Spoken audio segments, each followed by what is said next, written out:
This is the largest telecommunications project in the history of the United States.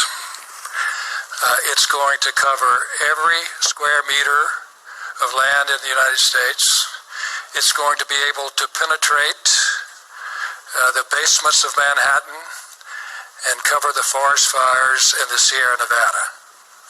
So we have an enormous challenge before us here to construct this network, and you have to be a part of it.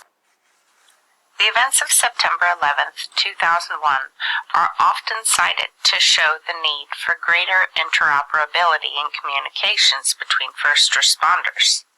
And in 2012, acting on recommendations from the 9/11 Commission, Congress passed the Middle Class Tax Relief and Job Creation Act, which established the First Responder Network Authority, known as the FirstNet Authority. Under the Act, FirstNet is required to be self-funded beyond the initial funding they received by monetizing the 700 megahertz spectrum and collecting fees. According to many reports, in 2017, the FirstNet Authority awarded a 25-year, $6.5 billion contract for AT&T to build, operate, and maintain the network. I find that $6.5 billion amount curious, though, because I was watching FirstNet when they gave AT&T the contract, and back then it was reported to be for $100 billion, and that the $6.5 billion was only for the first 5 years. The contract is designed to allow AT&T to bring in new technologies as they become available, including 5G capabilities. It was reported in March that the first high-power user equipment for FirstNet was going through a certification process and was expected to be available within the next month, with other elements planned to be ready later this year. Assured Wireless officials have stated that the company plans to make two types of these high-power user equipment products initially: a module that can be embedded in other products, like in an in-vehicle router, and a USB device that can be plugged into other devices to boost signal strength. High-power user equipment, or HPUE, makes it possible to extend the reach in areas with poor coverage and to increase capacity and speeds in more urban areas.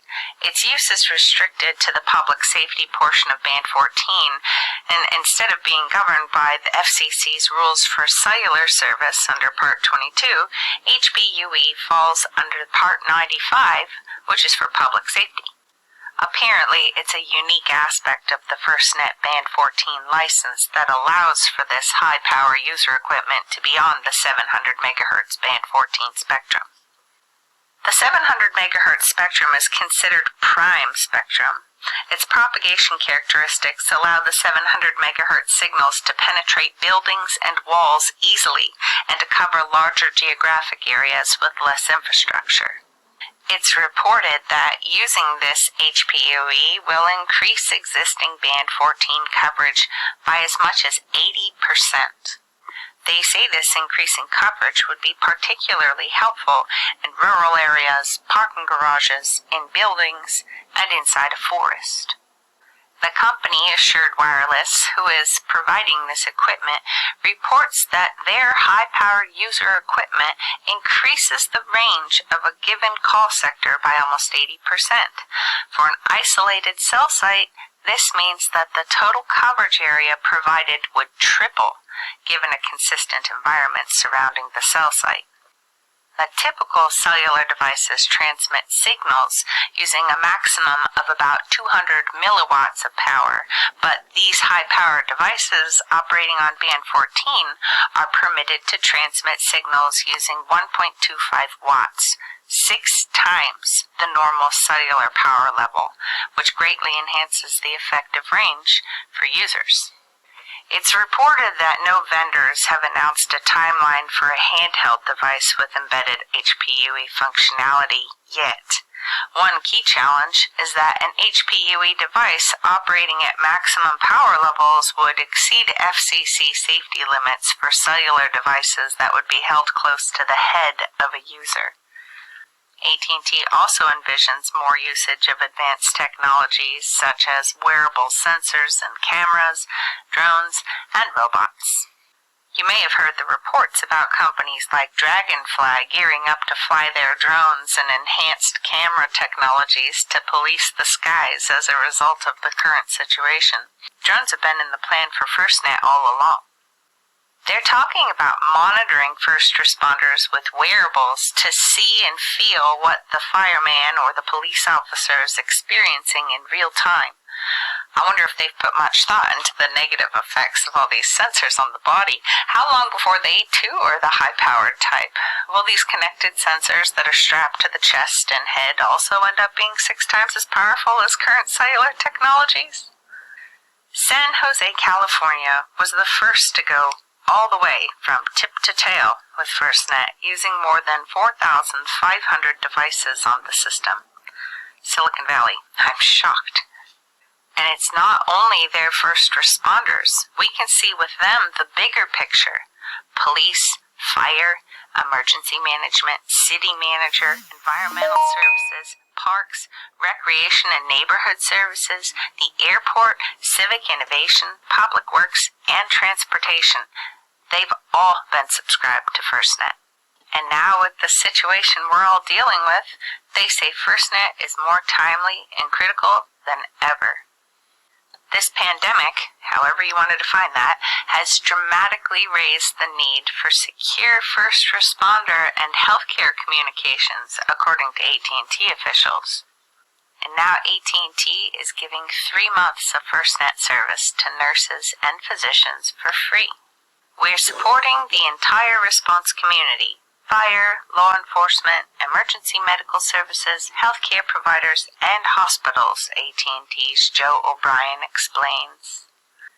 I have retired healthcare workers, firemen, and police in my family, and I understand that these are dangerous and difficult jobs, and the desire for added security and safety, conveniences, it's understandable, but I think it's dangerous to go the route being offered by the technology companies and pushed by the governments.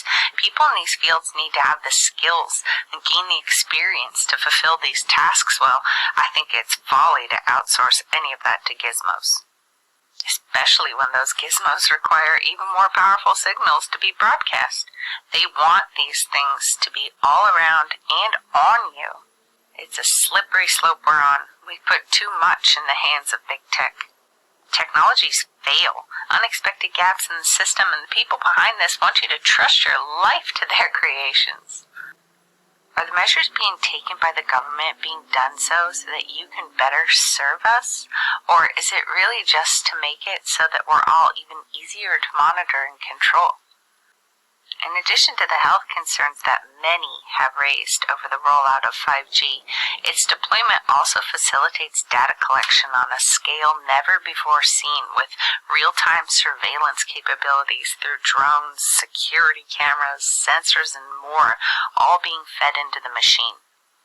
I just hope that you think about the bigger picture here. Who's winning, really, by us accepting and using this technology-based everything world? You've promised to protect and serve us. I had to let you know what you're getting yourselves, getting us all into with this FirstNet that's being cast over the nation.